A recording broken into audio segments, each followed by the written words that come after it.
সুপ্রিয় দর্শক, উদ্যোক্তা ভাই ও বোনেরা, আসসালামু আলাইকুম। আশা করি আপনারা সকলে ভালো আছেন, সুস্থ আছেন। কৃষি প্রতিবেদন চ্যানেলের নতুন একটি পর্বে আপনাদের সকলকে জানাই আন্তরিক শুভেচ্ছা ও অভিনন্দন। আপনারা আমার হাতে দেখতে পাচ্ছেন, এগুলো হচ্ছে কোয়েল পাখি। তো আপনারা অনেক উদ্যোক্তা ভাই ও বোনেরা রয়েছেন যারা নতুনভাবে কোয়েল পাখি পালন করতে চান, কিন্তু কোয়েল পাখি পালন শুরু করার ক্ষেত্রে যে সমস্যাটিতে আপনি বেশি পড়ে থাকেন তা হলো বাচ্চা নির্বাচন বা বাচ্চা সংগ্রহ করা।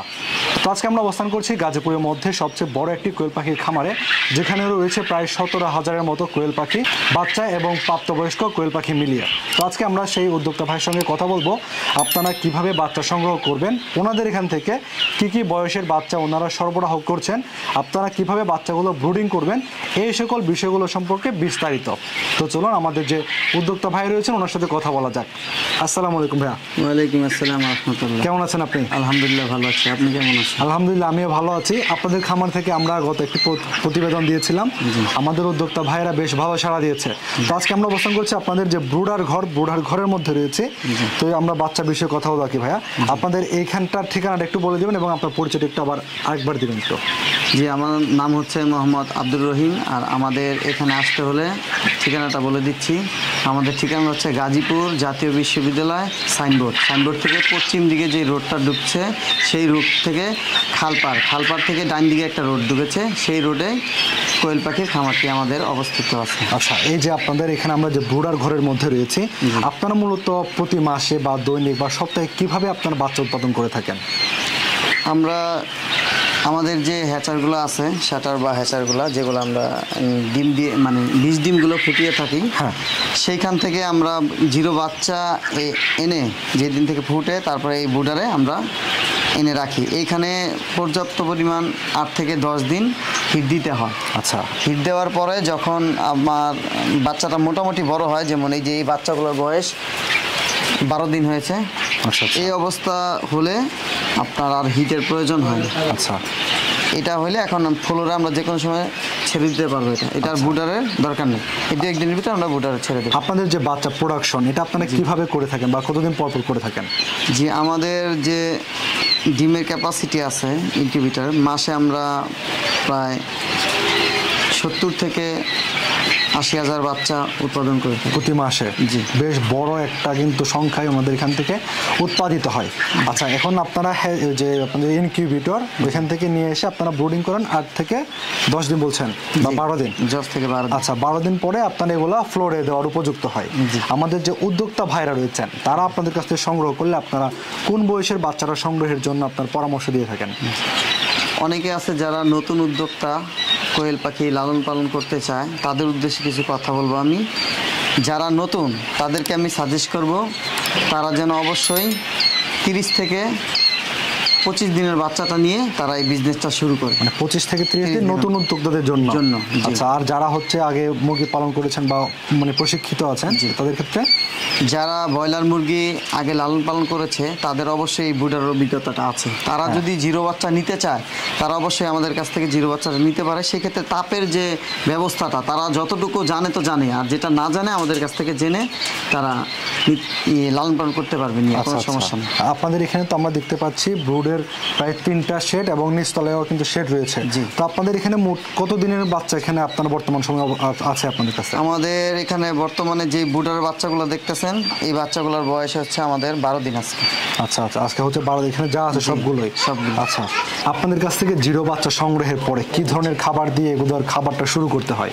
যারা প্রাথমিক অবস্থায় জিরো বাচ্চা আমাদের কাছ থেকে সংগ্রহ করবে তাদেরকে যে কাজটা করতে হবে, আমাদের যে খাবারটা আছে ওটা গুঁড়ো করে ঠিক এই পাখিটাকে 10 দিন গুঁড়ো খাবারটা দিতে হবে। 10 দিন পর থেকে আপনি অটোমেটিক আবার বড় খাবারটা দিতে পারবেন। আচ্ছা, এখন তাহলে এটা কোন খাবারটাকে গুঁড়ো করছে?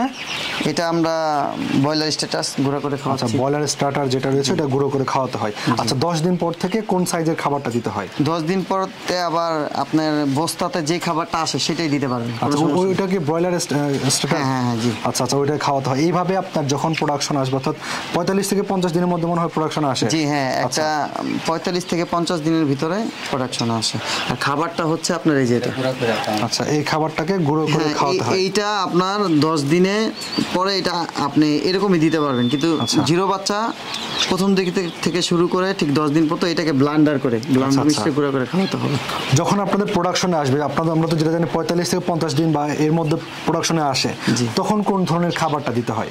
45 থেকে 50 দিনে যখন প্রোডাকশনটা আসবে তখন বাজারে বিভিন্ন ধরনের খাবার পাওয়া যায়। আচ্ছা, এখন মনে করেন আমরা ব্রয়লার স্ট্যাটাস খাওয়াই বা 3 স্ট্যাটাস আছে, আমাদের বিভিন্ন কোম্পানির খাবার আছে, যার যেটা সাশ্রয় হয়। আচ্ছা। যদি মনে করে যে না আমার এই খাবারটা খাওয়ার পরে ডিম ভালোই পারতেছে, এটা আমার খাবারেও সাশ্রয় হইতেছে, সেটাই খাওয়াতে পারে।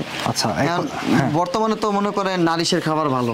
আচ্ছা, সেক্ষেত্রে নারী মানে যার কাছে যেটা সাশ্রয় মনে হয় ওটাই ওটাই খাওয়াতে পারে। আচ্ছা, এখন যে বাচ্চাগুলো আপনাদের এখানে রয়েছে এগুলোর জন্য দৈনিক কোনো পানির কোনো ব্যবস্থা করতে হয় না, মানে নির্দিষ্ট কোনো পরিমাণ পানি দিতে হয় কিনা? হ্যাঁ, অবশ্যই নির্দিষ্ট পরিমাণ, যেমন 3 টাইম খাবার পানি দিতে হয়, সকালে একবার, দুপুরে একবার আর রাতে। আচ্ছা, 3 বেলা খাবার দিতে হচ্ছে এগুলো। আর যেগুলো বড় পাখি রয়েছে ওগুলোকে? ওগুলো সেম 3 টাইম। আচ্ছা, ওগুলোর জন্য কি আপনার যে রোল রয়েছে, মানে যেটা আপনার ড্রাম টাইপের রেখেছেন ওটার মধ্যে পানি রেখে দিতে হয়? হ্যাঁ, জি। এই বাচ্চাগুলোর ক্ষেত্রে কোনো ধরনের রোগ বালাই আসে কিনা ব্রুডিং করার ক্ষেত্রে? হ্যাঁ, বোর্ডিং করার ক্ষেত্রে দেখা যায় আপনার পর্যাপ্ত পরিমাণ হিটটা দিয়ে রাখতে হবে 8 থেকে 10 দিন, নাহলে বাচ্চা ঠান্ডা লেগে যেতে পারে। আর সবচেয়ে মারাত্মক রোগী হয়েছে কোয়েল পাখি ঠান্ডা। এই ঠান্ডা থেকে প্রোটেক্টর দিয়ে রাখতে পারলে ইনশাল্লাহ আর কোনো রোগের সম্ভাবনা নাই। আচ্ছা, এখানে যে বাচ্চা যখন আপনারা ব্রুডিং এ দিচ্ছেন, জি। সেক্ষেত্রে ফ্লোরের মধ্যে আপনারা কি কি উপাদান হ্যাঁ, দিয়েছেন? যখন জিরো বাচ্চাটা আপনার বোর্ডিংয়ে দিবেন, ঠিক দেওয়ার আগে যে কাঠের ভুসি পাওয়া যায় মিলে অথবা তুষ, এটা ফ্লোরে 1 ইঞ্চি পরিমাণ মোটা করে বিছিয়ে তারপরে আপনি বাচ্চাগুলো দিয়ে দিতে পারেন, কোনো সমস্যা নেই। পেপার যদি কেউ চায় যে পেপার বিছিয়ে তারপরে দিতে পারবে, সমস্যা নেই। আচ্ছা আচ্ছা, আমাদের যে নতুন উদ্যোক্তারা রয়েছে, আমরা গত পর্বেও আপনার কাছে জিজ্ঞেস করেছিলাম, নারী উদ্যোক্তা হোক বা পুরুষ উদ্যোক্তা হোক, তারা বাচ্চা সংগ্রহের ক্ষেত্রে আপনি যেটা বললেন 25 থেকে 30 দিনের বাচ্চা সংগ্রহ করা উচিত হবে। এখন কোন জাতের কোয়েল পাখিটা পালন করলে তাদের জন্য লাভজনক হবে বলে মনে করেন? হ্যাঁ, এটা যারা ডিমের জন্য কোয়েল পাখি লালন পালন করতে চান তাদের জন্য বেস্ট হবে জাপানি টানিয়া কোলে, যেটা আমাদের কাছে জাপানি। আচ্ছা, আপনাদের এটা হচ্ছে জাপানি জাতের জি, কোয়েল? জি। জি। আর যারা মাংসের জন্য করতে চান তারা জাম্বু একটা পাখি আছে, সেই পাখিটা দিয়ে মাংসের জন্য করতে পারবেন। আচ্ছা, বাংলাদেশে বেশি চাহিদা রয়েছে কোনটা ভাই ডিমের জন্য? বাংলাদেশে হ্যাঁ, ডিমের জন্য চাহিদাটা বেশি। কি কারণে? মাংসের জন্য যখন একটা মানুষ লালন পালন করে, ডিমটা সব জায়গায় চলে। হ্যাঁ, মাংসে তো মনে করেন শুধু বিভিন্ন রেস্টুরেন্টে বা যাদের যখন দরকার হয় মাংসের জন্য সেটাই কালেক্ট করে, কিন্তু ডিমের জন্য চাহিদাটা বেশি। আচ্ছা, আপনাদের এখান থেকে যখন কেউ বাচ্চা সংগ্রহ করে এটা মূলত নিয়ে যায় কিভাবে, বা পরিবহনটা কিভাবে করে থাকেন? যখন আমাদের কাছ থেকে বাচ্চা সংগ্রহ করবে তখন আমাদের কাছ থেকে একটা ঝুড়ি আছে, কালো ঝুড়ি। আচ্ছা, যেটা মাধ্যমে আপনার 100 থেকে 125 পিস বাচ্চা এক একটা ঝুড়িতে আমরা দিয়ে থাকি। আচ্ছা আচ্ছা। আর যদি কেউ দূরে নিতে চায় সেক্ষেত্রে এটার মধ্যে করে হ্যাঁ, নিতে পারবে? এইটার ভিতরে নিয়ে 5-7 ঘন্টা জার্নি করলে কিচ্ছু হবে না। আচ্ছা ভাই, আমাদের তো যে নতুন উদ্যোক্তা ভাই ও বোনেরা রয়েছেন, কোয়েল পাখি পালন নিয়ে তাদের জন্য কোনো পরামর্শ বা কোনো উপদেশ থাকবে কিনা?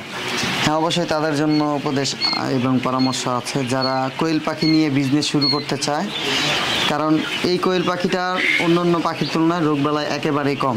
যারা নতুন এবং পুরান উদ্যোক্তা যারাই আছে, কোয়েল পাখিটা লালন পালন করলে অবশ্যই তারা এটা থেকে ভালো একটা রেজাল্ট পাবে এবং বাণিজ্যিকভাবে এই কোয়েল পাখিটা সবচেয়ে বেস্ট, রোগবালাই যেহেতু নাই। হ্যাঁ হ্যাঁ, জি ভাইকে আবারও ধন্যবাদ আমাদের নতুন উদ্যোক্তা ভাই বোনদের জন্য সময় দিয়েছেন।